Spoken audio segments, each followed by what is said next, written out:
அஸ்ஸலாமு அலைக்கும். Hi friends, welcome to my channel hit and kitchen. இன்றைக்கி நம்ம பார்க்க போகிற ரெசிபி என்னென்னா சிக்கன் நூடுல்ஸ். அதுக்கு ஒரு கடை எடுத்துக்கோங்க, எண்ணெயை ஊற்றிட்டு இப்போ நறுக்கிய பச்சை மிளகா போட போகிறேன். பச்சை மிளகா போட்டு அதுக்கப்புறம் நறுக்கி வச்ச வெங்காயம் போடுறேன். அதையும் நல்லா வதக்கணும். நான் இது ஒரு 4 பேருக்கு அளவான நூடுல்ஸ் அளவு சொல்கிறேன். இதை நல்லா வதக்கிட்டு இருக்கணும். கொஞ்சம் ரோஸ்ட் ஆனோடனே இஞ்சி பூண்டு பேஸ்ட்டு போடுறேன். அதே போட்டு நல்லா வதக்கணும். இது கலர் கொடுக்குறக்காண்டி காஷ்மீரி ஆச்சி மிளகாத்தூள் போட்டு நல்லா வதக்குறேன். அப்புறம் சாதா மிளகாய் தூள் 1 ஸ்பூன் போட்டு நல்லா வதக்கணும்.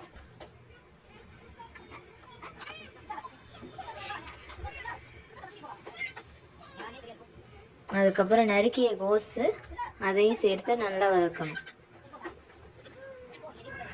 இது நல்லா வதக்கிட்டக்கப்புறம் கேரட்டு, அதுக்கப்புறம் கேப்சிகம், குடமிளகா போட்டு நல்லா கிளறி விடுங்க.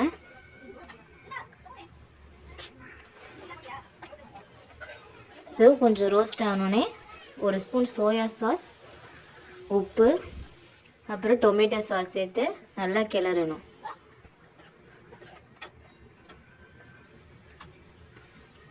அதுக்கப்புறம் பெப்பர் கொஞ்சம் சேர்த்து நல்லா கிளறி விடுங்க. அடி பிடிக்காமல் நல்லா கிண்டணும்.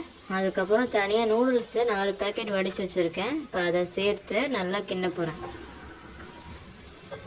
அடி பிடிக்காமல் நல்லா கிண்டிகிட்டே இருக்கணும். அந்த மசாலா ஃபுல்லாக அதில் ஒட்டுற நூடுல்ஸில் ஒட்டு வரைக்கும் நல்லா கிண்டணும். அப்போ தான் அது சூப்பராக இருக்கும். இப்போ நல்லா வந்துடுச்சு பாருங்கள். இப்போ நான் ஒரு தோசைக்கல்ல நல்லா காஞ்சோடனே எண்ணெய் சேர்க்கிறேன். எண்ணெய் ஊற்றிட்டதுக்கப்புறம் 2 முட்டை அடித்து வச்சுருக்கேன் பெப்பர் உப்பு போட்டு. அதை இப்போ ஊற்றி இப்போ அது வேகணும். கொஞ்சம் வெந்தக்கப்புறம் அதை ரோல் பண்ண போகிறேன். இப்போ இதை ரோல் பண்ண போகிறேன் பாருங்கள். வேகிறப்ப மெதுவாக ரோல் பண்ணோம். அப்போ தான் அது ஃபுல்லாக ஒட்டும். இப்போ பாருங்கள், மெதுவாக ரோல் பண்ணுறோம். ரோல் பண்ணி அது தோசை கண்ணி வச்சு நான் கட் பண்ண போகிறேன். இது ஒரு டிஃப்ரெண்ட்டான ஸ்டைலு. நீங்கள் கிண்டி போகிறதுக்கு பதிலாக இந்த மாதிரி கட் பண்ணி போட்டால் இன்னும் சூப்பராக இருக்கும். பாருங்கள், சூப்பரான முட்டை ரெடி. இப்போ நம்ம இதை நூடுல்ஸில் போட போகிறோம்.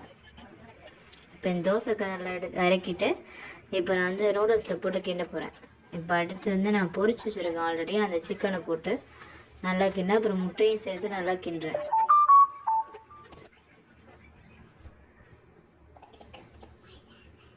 இப்போ நல்லா கிண்ணக்கப்புறம் கொத்தமல்லி மேலே தூவி விட்டு அழகாக இருக்கும் பார்க்க. சூப்பராக கார்னிஷ் பண்ணியாச்சு.